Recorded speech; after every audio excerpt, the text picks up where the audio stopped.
Trump signs the 2026 National Defense Authorization Act, approving nearly $1 trillion in military spending. As 2025 approached its final stretch, major news had reshaped the future of Philippine defense. The United States has officially passed the PARA Act, a sweeping new defense support law that delivers a historic boost to U.S.-Philippine military cooperation.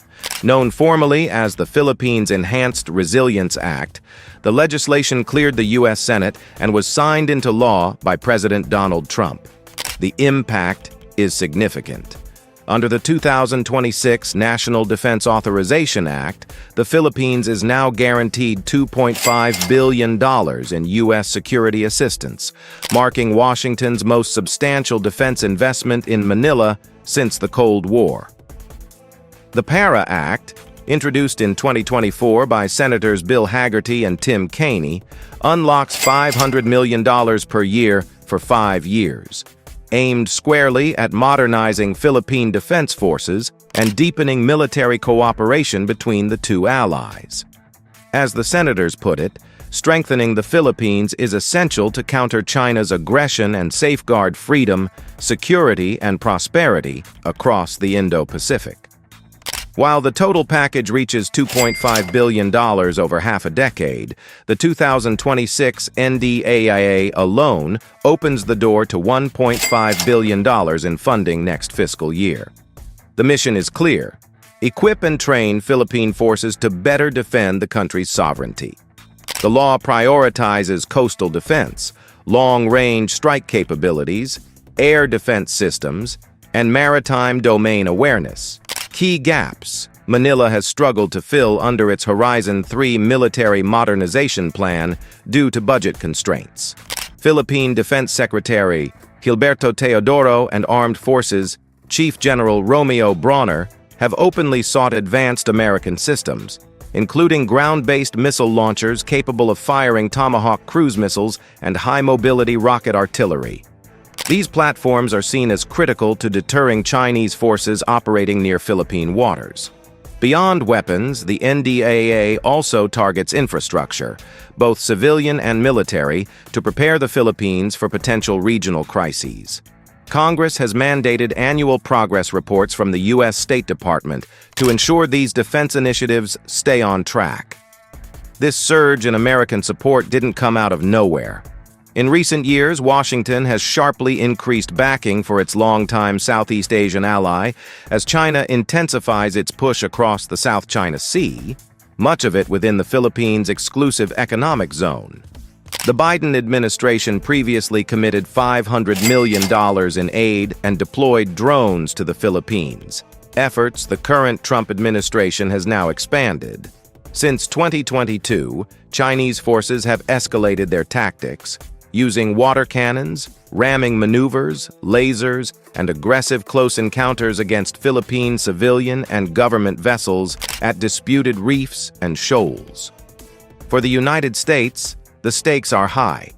Under the 1951 Mutual Defense Treaty, the death of a Philippine soldier, sailor, or civilian could draw American forces directly into a conflict. That risk became painfully real during a June 17th incident at 2nd Thomas Shoal, when a Philippine Navy SEAL lost his thumb after his vessel was rammed by the China Coast Guard.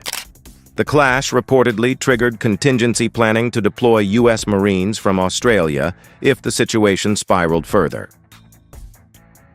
The massive $2.5 billion aid package also comes amid growing concern in Manila about the Philippines' role in a potential conflict over Taiwan. According to the country's 2023 to 2028 national security policy, any war in the Taiwan Strait would inevitably affect the Philippines. That reality is already shaping military planning. Philippine and U.S. Marines have deployed troops and missile systems to the strategically located Batanes Islands in the Luzon Strait. Just last week, a joint American-Philippine delegation inspected a new forward operating base roughly 110 miles south of Taiwan, assessing its potential for future joint operations and exercises. Taken together, the PARA Act signals a turning point. one that moves the U.S.-Philippine alliance from reassurance to readiness and from promises to concrete capability. At the heart of the U.S.-Philippine alliance is a question that matters more than any treaty clause. Would Washington stand with Manila if a crisis erupts in the South China Sea? For some observers, that commitment still feels uncertain, especially amid shifting U.S.-China dynamics and the fact that much depends on President Trump and his inner circle. But while politics can fluctuate, one thing is clear. The U.S. Congress is moving decisively to ensure the Philippines gets the defense support it needs, particularly as China pushes harder in the South China Sea and around Taiwan. The Philippines is no longer just a regional player. It's rapidly becoming a frontline state in the intensifying U.S.-China rivalry in the Indo-Pacific. As Washington deploys more advanced military assets to the archipelago, the Philippines' role inside the so-called First Island chain has taken on new urgency. This defensive arc, stretching from Japan to Taiwan and down through the Philippines, is central to U.S. strategy in the region. Geography makes Manila especially important. The Philippines sits just south of Taiwan, separated by the Luzon Strait and the Bashi Channel, two narrow maritime choke points that China would likely need to control in any attempt to invade Taiwan. That proximity puts the Philippines squarely in the middle of any future contingency. For more than 80 years, Philippine foreign policy has rested on a deep alliance with the United States, built on shared security interests and long-standing historical ties. Meanwhile, China has transformed at least 3 artificial islands in the South China Sea into heavily armed military bases, outfitted with anti-ship and anti-aircraft missiles, despite a 2016 international ruling that rejected Beijing's sweeping claims and favored the Philippines. China insists these bases are purely defensive and argues it has the right to do whatever it wants on what it calls its territory. With U.S. backing, Manila can make the same argument. The Philippines is strengthening defenses on its own land and in its own waters. Nothing more, nothing less. And the stakes couldn't be higher. The South China Sea is one of the world's busiest maritime corridors, carrying roughly 30% of global shipping. An estimated $4 trillion worth of trade passes through these waters every year. Any disruption here would ripple across the global economy. The Philippine archipelago also forms a critical segment of the First Island chain, the most effective geographic barrier against China's expanding influence in the Pacific. Among America's 5 treaty allies in Asia, only Japan and the Philippines sit closer to Taiwan. The Philippines' northernmost inhabited island, Itbayat, lies just 93 miles away. By expanding U.S. access in northern Luzon, the closest Philippine landmass to Taiwan, the alliance has positioned itself at the center of regional deterrence. This move ensures that the U.S.-Philippine partnership plays a front-and-center role in Northeast Asian security. There's another layer to this geography, one hidden beneath the surface. Waters west of the Philippines are thick with underwater terrain, ideal for stealth submarine operations. It's the same environment where China has turned reefs and sandbars into fortified bases, giving the area enormous strategic value beneath the waves. U.S. military planners have taken note. The Marine Corps is shifting towards smaller, more agile units capable of deploying across remote islands to launch missiles, gather intelligence, support rear operations, or counterattack in a conflict with China. Alongside Japan's island chains, the Philippines stands out as one of the most important locations for this strategy. At the same time, the Philippines faces a hard reality. On its own, it cannot match China's military power. That imbalance has pushed Manila closer to Washington, not out of choice, but necessity. The United States provides the training, equipment, and operational depth the Philippines needs to defend its territory.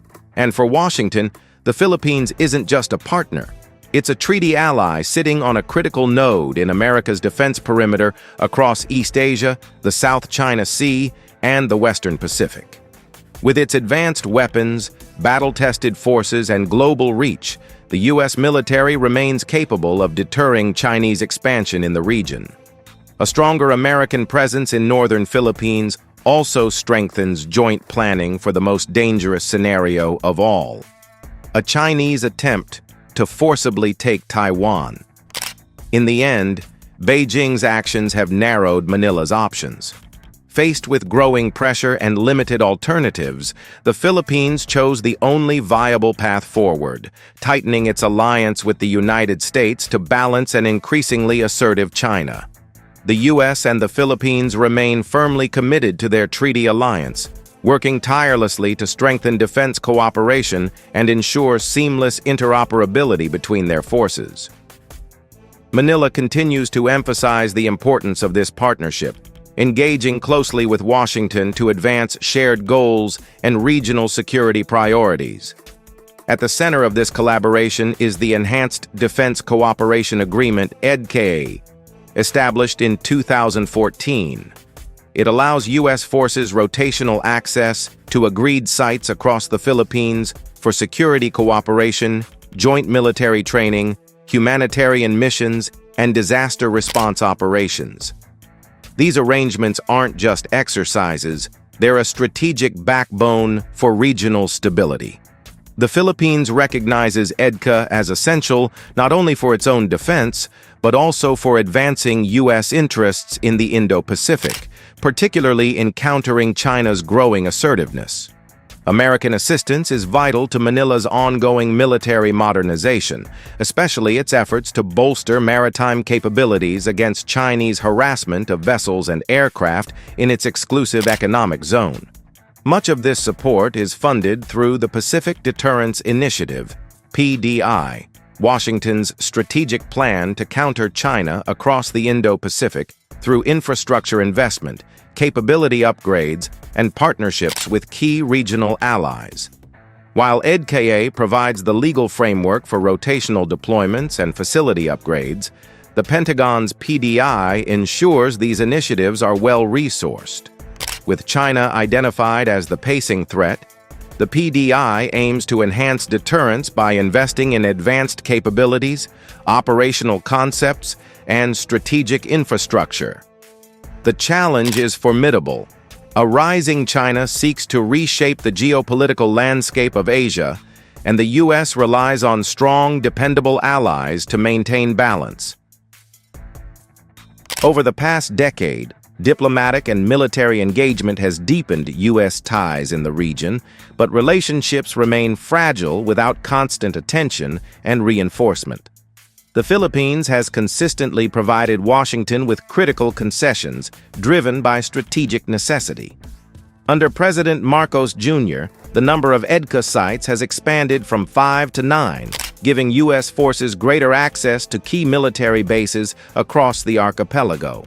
Regular joint exercises further sharpen coordination between U.S. and Philippine forces, ensuring both nations can operate together effectively in any scenario. This partnership has taken on new urgency with the deployment of advanced U.S. systems, including the Typhoon missile system, discussions underway to station it permanently. China has reacted sharply, denouncing these deployments as provocative. Tensions have only escalated further, as PLA Navy vessels have increasingly confronted Philippine Coast Guard ships near Bajo de Masinloc, underscoring the high-stakes environment in which this alliance operates. In short, the U.S.-Philippine defense partnership is no longer just a framework on paper. It's an active, evolving, and increasingly critical force for maintaining stability in a region under pressure.